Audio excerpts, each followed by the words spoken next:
I wanted to start answering some questions that I get pretty often. So this is going to be a series that I'll start doing. And the first question I thought was an excellent question. Someone asked, "How do we know that every soul survives death after someone's body stops functioning, or after someone's body dies?" And I think it's a really good question because even people that accept the fact that there is an afterlife that we continue on may struggle and think, well, what if I'm the exception? I have a friend who is a Christian and believes in salvation through belief in Jesus.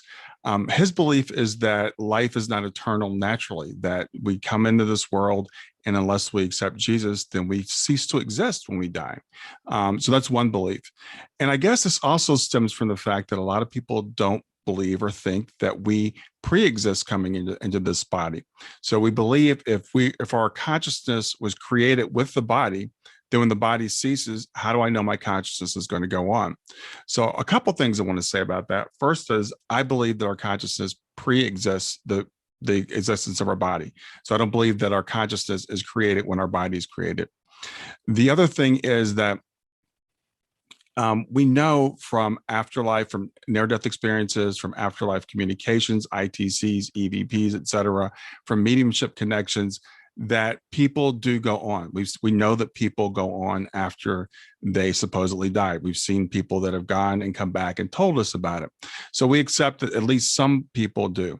And we know that it's people from all faiths and people of no faiths at all. So there's no reason to believe that it's only people who are Christians or people who have believed in Jesus, for example. So we know that this happens. But the thing is, the question is all. And that reminds me of the saying of one black swan, which says all it takes to disprove a hypothesis that all swans are white is to find one black swan. A materialistic viewpoint insists that everyone ceases to exist at the moment of death. All it takes to prove that not everyone ceases to exist at the moment of death is to find one person who survives. But I also like to start with, what do we know? Okay, so what we know is that at least some people do, if you accept the evidence, that at least some people survive bodily death. What we can never do is know every single person's experience. We can never know experientially if everybody survives, but we can use logic and reason. So there's no reason to believe that we're fundamentally different, that if one of us is a spirit, an eternal spirit, that some of us might not be an eternal spirit. So just using logic and reason, we would think that if one person survives or multiple people survive or even most people survive, then everybody does.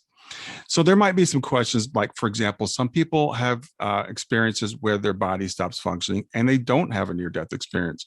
So we might think that person might not have survived. Well, two things I want to say to that. One is, we don't know whether they had an experience or not. Let's assume that even if they didn't, that doesn't mean that their consciousness wouldn't have survived if they hadn't come back.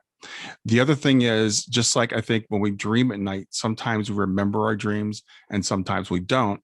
I think some people might have an experience when they're on the other side and they don't remember. And that's not based upon just conjecture. People that have had near-death experiences have talked about how sometimes certain parts of the experiences will be blocked out. They'll be told, you're not going to remember this. And they were told that they weren't going to remember that part of it. I believe the near-death experience is something that's tailored to the individual, and you only have one if you're supposed to have one. So those are my thoughts. Those are the reasons why I believe that everyone who comes into the body and when they leave the body, that they will survive that bodily departure. So let me know what your thoughts are on it. And if you have any questions you'd like to ask, just let me know and I'll try to address them in a future show. Thanks. I'm excited to announce I have a great new resource. It's called GEMS, 4 Steps to Move from Grief to Joy. And what it is, it's 4 things that I've found that I do on a daily basis to help me to navigate my grief. And I'm offering it to you free of charge. It's a free download. Just go to my website, www.grieftogrowth.com/gems, GEMS, and grab it there for free. I hope you enjoy it.